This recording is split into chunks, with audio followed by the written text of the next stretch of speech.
Welcome back, you guys. Check out this jacket. It makes me look like I'm 1,000 years old. And guess what today's topic is about? Books, authors, writing. Couldn't you have guessed?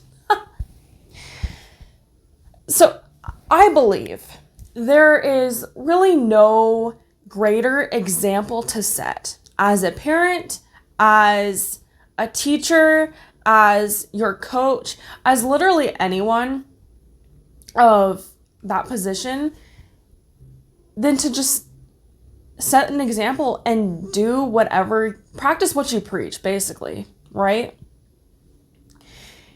If you want your child to be independent, if you want your child to be whatever you want your child to be, all I would want my child to be is independent.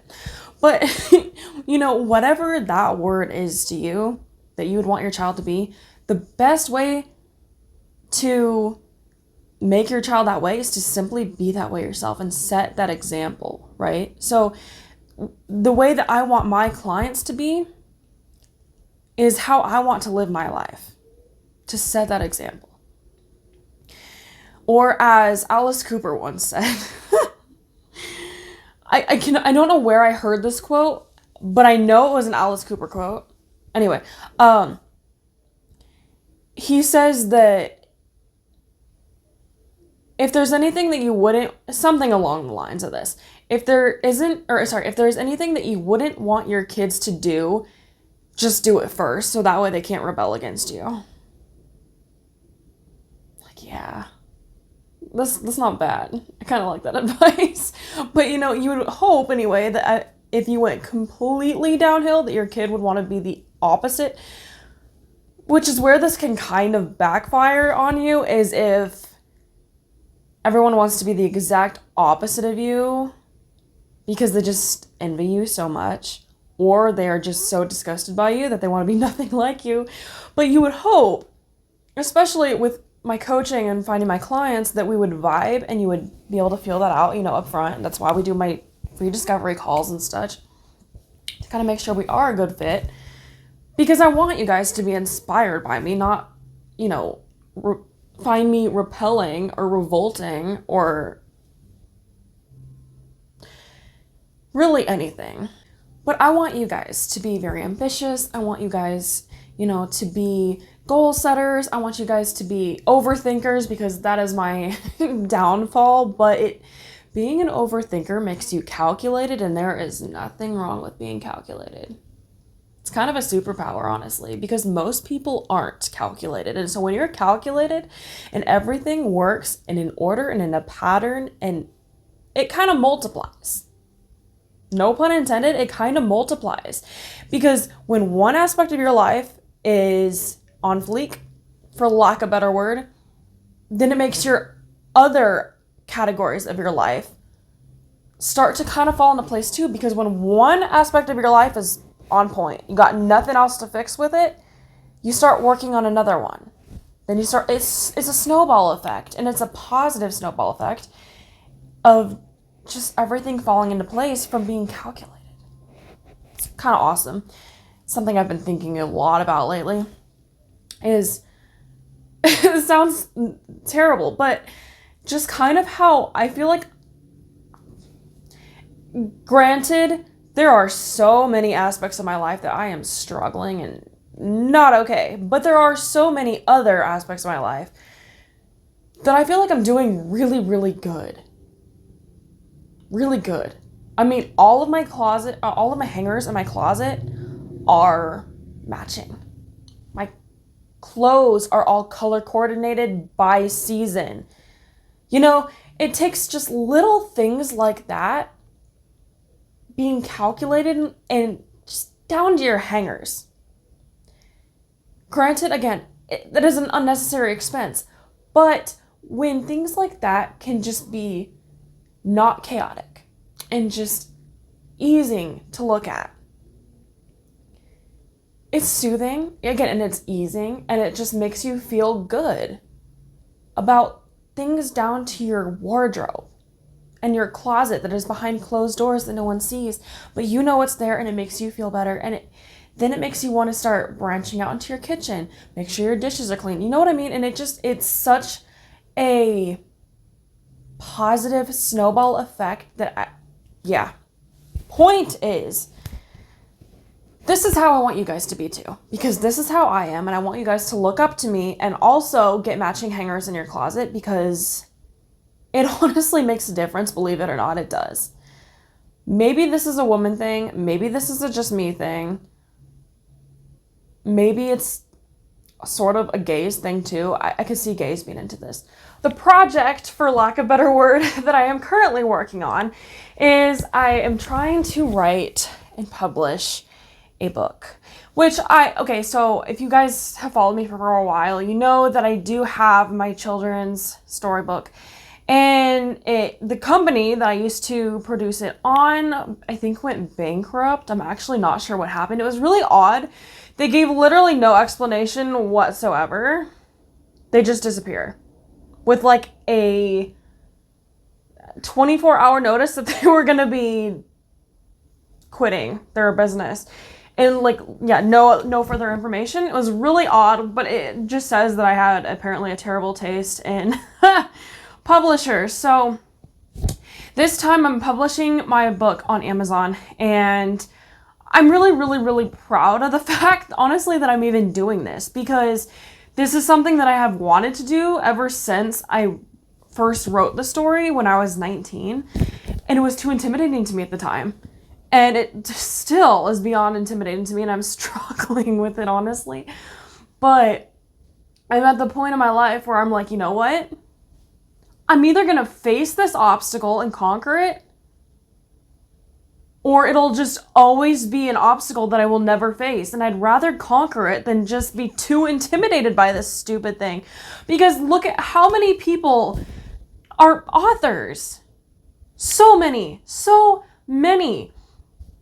And one of my crazy ultimate dreams is to become a New York Times best-selling author, and I don't think that will ever happen. That's like one of those dreams that needs to stay a dream, you know what I mean? But then I say this, and I'm like, why would I possibly dial myself down like that? If this is something that I want for myself, why would I tell myself that's too hard, too impossible? Why? If this is something I want to play that up. Say, yes, this is actually something that I want. I don't think it's going to happen with my children's book by any means, but there's like 3 books that I want to publish. 2 of them are still in the works, but oh my gosh. This is also my issue, right? And I feel like it's a really great problem to have, because there are so many people who just have no ambition. Then there's me, who's just like, God bless people who don't have ambition, because it is not a blessing. It is in fact a curse, because when you have ambition, the world doesn't stop moving. Your day doesn't stop moving. I literally don't have time to just sit and watch a TV show. I can't even remember the last time I had time to not focus on anything else. I can't even remember. I have to literally set alarms on my phone to just sit and do nothing for 5 minutes, because I have no time. Like, people think that being an entrepreneur is easy. It's not easy. I don't even think I'm not a full entrepreneur. I'm a full-on entrepreneur, but I'm not like a full-time entrepreneur at this point in my life. And the thing is, I keep telling myself, when I get to the point of being a full-time entrepreneur, that's when the freedom hits. Does it though? Because when you're at the point where you are capable of being a full-time entrepreneur, you just have 1,000 more issues that led you to getting to that point. Not issues, but 1,000 more obligations that led you to getting to that point. And until you're making enough bank to basically hire on your entire team and become the president of all of it, then maybe there's freedom on the other side of that rainbow. But where am I going with this? Basically, yeah, God bless people who don't have ambition and who are just content working a 9-to-5 job. No matter how much they hate it. I mean, believe me, I get it. I get it. I hate with a freaking passion, but I hate it to the extent that I am willing to do whatever it takes to get out of that job. Other people aren't. And that just tells me that they don't actually hate it to that extent, because if they hated it to that extent, they would find a way out. And I absolutely cannot stand it with a burning passion that this is where I'm at. This is where I'm at. I've given myself the ultimatum that either you do this, you publish your book, you start creating all these different facets of income, or you can stay at this job. It is up to you. Even if all of these different facets aren't making a lot of income at the moment, or even if it's not going anywhere on the appearance of it, it will one day. It will one day. Because you know what I'm doing is I am putting my currency, and energy is currency, right? And currency at the end of the day is money.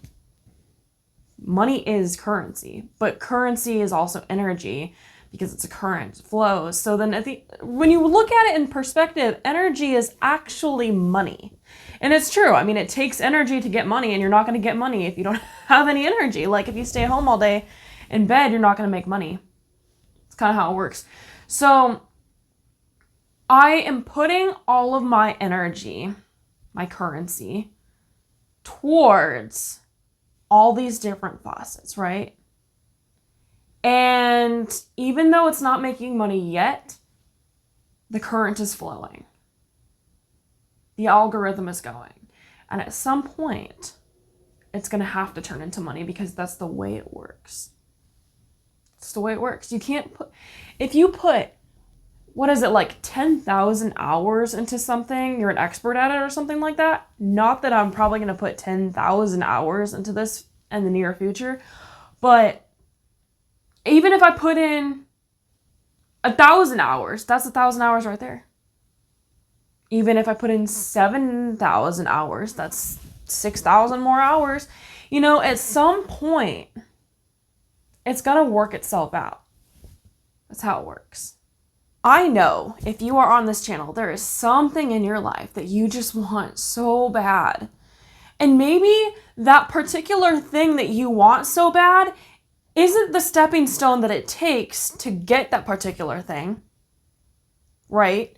And I think this is kind of how we manage to lose sight of what exactly it is that we want so bad, because we get so distracted by all these other things that just seem to get in the way, rather than creating all these other stepping stones to create a way.